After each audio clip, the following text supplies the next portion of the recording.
Hello കൂട്ടുകാരെ, സാന്ത്വനം 2-ൽ ഇന്ന് ബാലൻ ഒരു നിർണായകമായ തീരുമാനമാണ് എടുക്കുന്നത്. കഥയിലോട്ട് കടക്കുന്നതിന് മുൻപ് നിങ്ങൾ ഈ ചാനൽ ആദ്യമായിട്ടാണ് കാണുന്നതെങ്കിൽ സബ്സ്ക്രൈബ് ചെയ്യാൻ മറക്കില്ലേ. വീഡിയോ ഇഷ്ടപ്പെട്ടാൽ ലൈക്കും ചെയ്യുക. അന്ന് വൈകുന്നേരം കടയിൽ നിന്ന് വരുമ്പോൾ ബാലൻ ഒരു കേക്കൊക്കെ ആയിട്ടാണ് വന്നിട്ടുള്ളത്.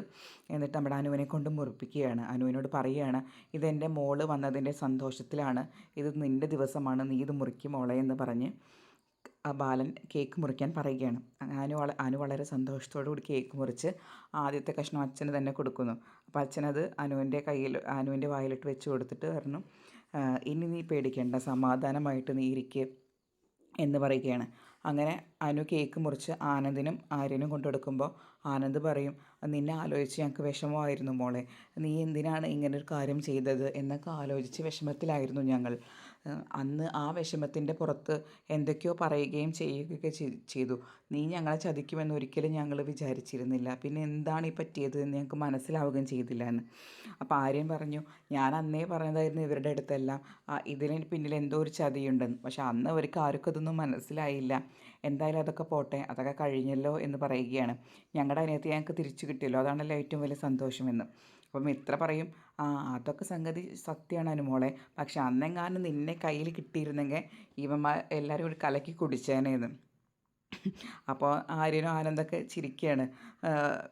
അത് കഴിഞ്ഞതിന് ശേഷം നമ്മുടെ അനു പറയും, എനിക്കൊരു വിഷമം ഉള്ളതെന്ന് വെച്ചാൽ ഇവിടെ ധർമ്മൻ മാമ ഇല്ലല്ലോ, ധർമ്മമാമനും കൂടി ഉണ്ടായിരുന്നെങ്കിൽ നന്നായേനേന്ന്. അപ്പോൾ ബാലൻ അനുവിനെ സമാധാനിപ്പിക്കും, നീ വിഷമിക്കേണ്ട മോളെ, ഇപ്പം നീ തിരിച്ചു വന്നില്ല, അതുപോലെ ധർമ്മനും തിരിച്ചു വരും, അവന് നമ്മളില്ലാണ്ട് പറ്റില്ലല്ലോ, അത് അവൻ തീർച്ചയായും തിരിച്ചു വരും, അതെനിക്ക് ഉറപ്പാണ് എന്ന്. അങ്ങനെ അപ്പോൾ മിത്ര പറയും, ഒരു കാര്യം കൂടിയുണ്ടോ, അതൊരു ഇമ്പോർട്ടൻ്റ് ആയ കാര്യമാണ്. അതെന്താ മോളെ ഇമ്പോർട്ടൻ്റ് ആയ കാര്യം? അല്ല, അലോകിനി വെറുതെ ഇരിക്കുമെന്ന് തോന്നുന്നില്ല, കാരണം അലോകിന് ഇപ്പോൾ തീർച്ചയായും ഒരു ദേഷ്യം വന്നിട്ടുണ്ടാവും. അങ്ങനെയുള്ള അലോക് ഒരിക്കലും അടങ്ങിയിരിക്കുമെന്ന് തോന്നുന്നില്ല എന്ന്. അപ്പോൾ ആനന്ദ് പറയും, അതെ, അവൻ ഇങ്ങോട്ട് വരട്ടെ, ഇനി ഞങ്ങൾ വന്നു കഴിഞ്ഞാൽ അവനെ ഞങ്ങൾ തീർത്തേക്കും, ഇനി അവനോട് ക്ഷമിക്കാനൊന്നും ഞങ്ങൾ നിൽക്കില്ല എന്ന്. അപ്പോൾ ബാലൻ പറയുകയാണ്, വേണ്ട വേണ്ട, നിങ്ങളൊന്നും ആരെയും കൊല്ലാനും തല്ലാനൊന്നും പോകണ്ട, അതിനെന്തെങ്കിലും ഒരു മാർഗം ഞാൻ കണ്ടുപിടിച്ചോളാമെന്ന്. അപ്പോൾ ഗോമതി ആശങ്കയിൽ, ബാലേട്ട, ഇനി അങ്ങനെ എന്തെങ്കിലും പ്രശ്നങ്ങളുണ്ടായാൽ ഇനിയും പ്രശ്നങ്ങൾ കൂടുതൽ വലുതാക്കണ്ട, അയാൾ അലോക് വരികയാണ് വെച്ചെങ്കിൽ എന്താ ഇനി നമ്മൾ ചെയ്യുക എന്നൊക്കെ ചോദിച്ച് ഗോമതി ആശങ്ക പങ്കുവയ്ക്കുകയാണ്. അപ്പോൾ ബാലൻ പറയും, ഗോമതി നീ വിഷമിക്കേണ്ട, ഇതിനൊരു വഴി ഞാൻ മനസ്സിൽ കണ്ടുവച്ചിട്ടുണ്ട്, നാളെ നീയും അനുവും എൻ്റെ കൂടെ ഒരു സ്ഥലം വരെ വരണം എന്ന്. ശരി ബാലേട്ട, എവിടേക്കാണെന്ന് ചോദിക്കപ്പോൾ അതൊക്കെ ഞാൻ പറയാമെന്നും പറയും. പിന്നെ മീനുവും ഇത്രയും കൂടി സംസാരിക്കുക, നാളെ ഇപ്പോൾ അച്ഛനും അമ്മയും കൂടിയിട്ട് എവിടേക്കാണ് പോകുന്നുണ്ടാവുക, ഒരു പിടുത്തം കിട്ടുന്നില്ലല്ലോ, ഇനി കൃഷ്ണമംഗലത്തേക്കായിരിക്കുമോ എന്നൊക്കെയാണ് സംശയം. അല്ല, ചിലപ്പോൾ അനുവിനെ കോളേജിൽ ചേർക്കാനാവും എന്നും പറയുന്നുണ്ട്. അങ്ങനെ എവിടേക്കാണ് പോകുന്നതെന്നൊരു പിടുത്തം കിട്ടുന്നില്ല. അപ്പോൾ അവർ രണ്ടുപേരും അങ്ങോട്ടും ഇങ്ങോട്ടും ഓരോരോ ഊഹാപോഹങ്ങൾ പറഞ്ഞുകൊണ്ട് ഇരിക്കുകയാണ്. അങ്ങനെ സമയം രാത്രിയാണ്. ഇനി ആനന്ദ് റൂമിലിരിക്കുമ്പോൾ അവിടേക്ക് ദേവി കടന്നു വരികയാണ്. അപ്പോൾ ദേവി ചോദിക്കും, ആനന്ദേട്ടൻ കിടക്കുന്നില്ലേ എന്ന്. ഞാൻ കിടക്കണം ദേവി, എനിക്ക് ഫർണിച്ചർ കടയിലെ കുറച്ച് കണക്കുകൾ എഴുതാനെന്നുണ്ട്, താൻ കിടന്നോ എന്ന് ദേവിയോട് വളരെ സ്നേഹത്തിൽ പറയുകയാണ്. അപ്പോൾ അത് കണ്ട് അത്ഭുതത്തോടു കൂടി ആനന്ദിനെ നോക്കുകയാണ് ദേവി, അവളെ കണ്ണൊക്കെ നിറയുന്നുണ്ട്. അപ്പോൾ ആനന്ദ് ചോദിക്കും, എന്താ നിനക്ക് എന്നോട് എന്തെങ്കിലും പറയാനുണ്ടോ, എന്തെങ്കിലും പറയാനുണ്ടെങ്കിൽ പറ എന്ന് പറയും. അപ്പോൾ ദേവി പറയും, അല്ല, ആനന്ദേട്ടൻ എന്നോട് ഇത്രയും സ്നേഹത്തിലൊക്കെ സംസാരിച്ചിട്ട് കുറേ കാലമായി, മറ്റത് ഈ റൂമിലോട്ട് എനിക്ക് കയറി വരുമ്പോൾ എനിക്ക് പേടിയാണ്, നമ്മൾ മാത്രമാകുമ്പോൾ ആനന്ദേട്ടൻ എന്താണ് എന്നോട് പറയുക എന്നൊന്നും എനിക്ക് പിടുത്തം കിട്ടിയിരുന്നില്ല, എനിക്ക് അതുകൊണ്ട് തന്നെ ഈ റൂമിലോട്ട് വരാൻ ഒരു ഭയമാണ്. പക്ഷേ ഇന്ന് ആനന്ദേട്ടൻ കുറേ കാലങ്ങൾക്ക് ശേഷം എന്നോട് ഇങ്ങനെ സംസാരിച്ചപ്പോൾ എനിക്കെന്തോ സങ്കടവും സന്തോഷമൊക്കെ കൂടി വരുന്നു എന്ന്. അപ്പോൾ ആനന്ദ് അവളെ ആശ്വസിപ്പിക്കും. ആനന്ദ് പറയും, നീ വിഷമിക്കേണ്ട, നമ്മുടെ കുഞ്ഞ് പോയതിൻ്റെ വിഷമത്തിലായിരുന്നു ഞാൻ, എൻ്റെ ഉള്ളിലുള്ള വിഷമം എങ്ങനെയെങ്കിലും ഒന്ന് പുറത്ത് കളയണ്ടേ, അന്ന് നിന്നോടൊക്കെ അങ്ങനെ പെരുമാറിയിട്ടാണ് ഞാൻ കുറേയൊക്കെ ഒന്ന് ആശ്വാസം കണ്ടെത്തിയത്. ഇപ്പോൾ എൻ്റെ മനസ്സിലെ മുറിവ് കുറച്ചൊക്കെ ഒന്ന് ഉണങ്ങിയിട്ടുണ്ട്, അത് നീ എനിക്ക് കുറച്ച് സമയം കൂടി താ, തീർച്ചയായും എൻ്റെ എല്ലാ മുറിവും ഉണങ്ങി ഞാൻ നിന്നെ പഴയതുപോലെ തന്നെ സ്നേഹിക്കും, നീ വിഷമിക്കേണ്ട എന്ന് പറയുകയാണ്. അപ്പോൾ ദേവി പറയും, എനിക്ക് മനസ്സിലായി ആനന്ദേട്ട, കാരണം ആനന്ദേട്ടൻ കാണിക്കുന്നത് മുഴുവൻ നമ്മുടെ കുഞ്ഞിനോടുള്ള സ്നേഹമായിരുന്നെന്ന് എനിക്കറിയാം, പക്ഷേ നമ്മുടെ കുഞ്ഞിനെ നഷ്ടപ്പെട്ടപ്പോൾ ആനന്ദേട്ടൻ എൻ്റെ കൂടെ നിൽക്കുമെന്നാണ് ഞാൻ വിചാരിച്ചിരുന്നത്, പക്ഷെ ആ ഒരു കാര്യത്തിൽ മാത്രം എനിക്ക് തെറ്റുപറ്റിപ്പോയി എന്ന് പറയുകയാണ്. അങ്ങനെ ദേവീനെ ആശ്വസിപ്പിക്കുകയാണ് ആനന്ദ് ഓരോന്ന് പറഞ്ഞിട്ട്. എന്നിട്ട് പറയും, നീ കിടന്നോ, എനിക്ക് കുറച്ച് എഴുതാനുണ്ട് എന്ന്. ശരി ആനന്ദേട്ട എന്ന് പറഞ്ഞാൽ അവൾ കിടക്കാൻ പോവുകയാണ്. അവൾ അങ്ങനെ ബെഡിൽ കയറി കിടക്കുമ്പോഴാണ് ആനന്ദ് ഇങ്ങനെ പ്ലാൻ ചെയ്യുന്നത്. എനിക്കറിയാം, അതായത് ആനന്ദ് ഇത്ര നേരം ശരിക്കും നന്നായി അഭിനയിക്കുകയായിരുന്നു. അതായത് എനിക്കറിയാം നീയാണ് കടയിലെ പൈസ എടുത്തിട്ടുള്ളതെന്ന്.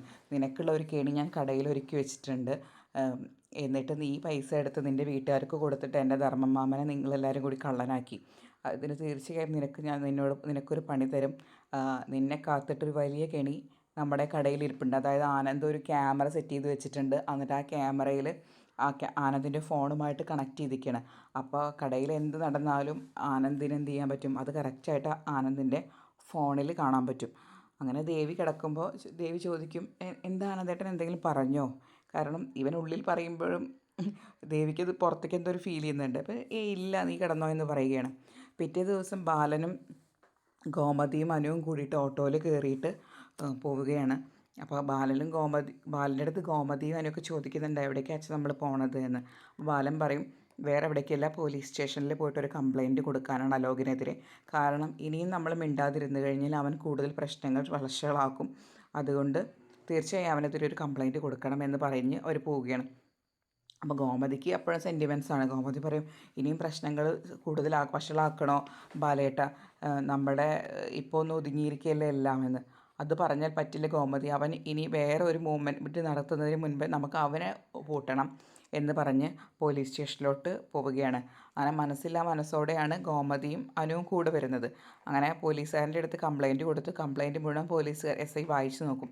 എസ് ഐ വായിച്ചു നോക്കിയിട്ട് പറഞ്ഞു, ഇത്രയും വലിയൊരു കാര്യം നടന്നിട്ട് നിങ്ങൾ ഇപ്പോഴാണോ ബന്ധപ്പെടാൻ വരുന്നത്, ഇപ്പോഴാണോ ഇത് ഞങ്ങളെ ഇൻഫോം ചെയ്യുന്നത് എന്ന് ചോദിക്കുകയാണ്. അപ്പോൾ ഗോമതി പറയും, ഒരു പെൺകുട്ടിയല്ലേ, അവളുടെ ഭാവിയൊക്കെ ആലോചിച്ചിട്ടാണ് ഞങ്ങൾ അന്ന് അങ്ങനെ ചെയ്തത്. അപ്പോൾ അയാൾ ബാലനോട് ചോദിക്കും, നിങ്ങൾ എന്തുകൊണ്ട് ഇത് മുന്നേ കൂട്ടി പറഞ്ഞില്ല? മോളെ, നിനക്ക് വിദ്യാഭ്യാസമുള്ളതല്ലേ, നിനക്കെങ്കിലും അച്ഛനെയും അമ്മയും പറഞ്ഞ് മനസ്സിലാക്കേണ്ടത്. ഇങ്ങനെ ഒരാൾ തട്ടിക്കൊണ്ടുപോയെന്ന് വിചാരിച്ച് ഇങ്ങനൊരു കാര്യം ചെയ്യാൻ പാടുണ്ടോ എന്ന് ചോദിക്കുകയാണ്. അപ്പോൾ അനു പറയും, സാർ എനിക്ക് തെറ്റ് പറ്റിപ്പോയി, അത് തിരുത്താൻ വേണ്ടിയിട്ടാണ് വന്നത്. അപ്പോൾ ഗോമതിക്ക് എപ്പോഴും ഭയമുണ്ട്. കാരണം ഇനി എന്താണ് ഉണ്ടാവുക, അനന്തേട്ടനും അച്യുതേട്ടനൊക്കെ ശത്രുത്വം ഒന്നും കൂടി കൂട്ടും എന്നുള്ളൊരു പേടിയാണ്. അപ്പോൾ പോലീസുകാരൻ പറയും, നിങ്ങൾ ഭയക്കേണ്ട, നിങ്ങളുടെ ഭർത്താവ് നിങ്ങളുടെ കൂടെ നിൽക്കുന്നില്ലേ, അപ്പം പിന്നെ എന്തിനാണ് നിങ്ങൾ ഭയക്കേണ്ടത്? ഇതിന് തീർച്ചയായും ഞങ്ങളൊരു സൊല്യൂഷൻ കണ്ടുപിടിക്കാം. അതിന് അനുവും ഗോമതിയും കൂടി വേറൊരു പരാതി തരണം. സ്ത്രീകളുടെ ഭാഗത്തു നിന്നുള്ള പരാതിയാണെങ്കിൽ അതിന് കൂടുതൽ ശക്തി കൂടുതലാണ്. അപ്പോൾ അതുകൊണ്ട് അങ്ങനെ ഒരു പരാതി തരണം, നിങ്ങൾ പോയിട്ടൊരു പരാതി എഴുതി കൊണ്ടുവരൂ എന്ന് പറയുകയാണ്. അങ്ങനെ ബാലനും ഗോമതിയൊക്കെ പോലീസ് സ്റ്റേഷൻ്റെ പുറത്തിറങ്ങുകയാണ്. അപ്പോഴും ഗോമതി ചോദിക്കുന്നത്, ബാലേട്ടാ ഇത് വേണോ, ഇത് നമുക്ക് വേണ്ടല്ലോ, ഈ പരാതി കൊടുക്കണോ എന്നൊക്കെ. അപ്പോഴാണ് ഒരു ഭാര്യയും ഭർത്താവിനും പോലീസുകാർ കൂടെ നിൽക്കുന്നത്. അതായത് ഭർത്താവ് ഭാര്യയെ ഉപദ്രവിക്കുകയൊക്കെയാണ് ചെയ്തത്. അപ്പോൾ ആ ദേഷ്യത്തിൽ പോലീസുകാരൻ ഭർത്താവിനിട്ട് 2 അടി കൊടുക്കുന്നുണ്ട്. അപ്പോൾ ബാലൻ പറയും, കണ്ടോ ഈ ഭാര്യ ഭർത്താക്കന്മാരെ കണ്ടോ, ഇതുപോലെയാണ് ആ പെൺകുട്ടിയുടെ സ്ഥാനത്ത് നമ്മുടെ മകളെ നീ ഒന്ന് ആലോചിച്ച് നോക്ക്, അവളുടെ ഭാവി അങ്ങനെ ആയിരുന്നെങ്കിലോ. അപ്പോൾ അത് സംഭവിക്കരുത്, തീർച്ചയായും അവനെതിരെ പരാതി കൊടുത്തേ തന്നെ പറ്റുള്ളൂ, എന്താ നീ കൊടുക്കാൻ തയ്യാറല്ലേ എന്ന് ചോദിക്കുകയാണ് ബാലൻ. അപ്പോൾ അത് കണ്ടപ്പോൾ ഗോമതിക്കും ഒരു പുലർച്ചിന്ത വന്നു. ഗോമതി പറയും, ശരിയാണ് ബാലേട്ടൻ പറഞ്ഞത് ഇപ്പോൾ ശരിയാണെന്ന് എനിക്കും തോന്നുന്നു, നമുക്ക് എന്തായാലും തീർച്ചയായും ഒരു പരാതി കൊടുക്കാമെന്ന് പറഞ്ഞ് പോലീസ് സ്റ്റേഷനിലോട്ട് വീണ്ടും തിരിച്ചു കയറുന്ന ബാലനെയും ഗോമതിയെയും അനുവിനെയും കാണിച്ചുകൊണ്ടാണ് ഫസ്റ്റ് എപ്പിസോഡ് തീരുന്നത്. ഇന്ന് മെഗാ എപ്പിസോഡാണ്, 2 എപ്പിസോഡുകളുണ്ട്. അതിൽ ആദ്യത്തെ എപ്പിസോഡാണ് ഇത്. രണ്ടാമത്തെ എപ്പിസോഡും ഇതിൻ്റെ പിന്നാലെ തന്നെ നമ്മൾ നമ്മുടെ ചാനലിൽ അപ്ലോഡ് ചെയ്യുന്നതായിരിക്കും.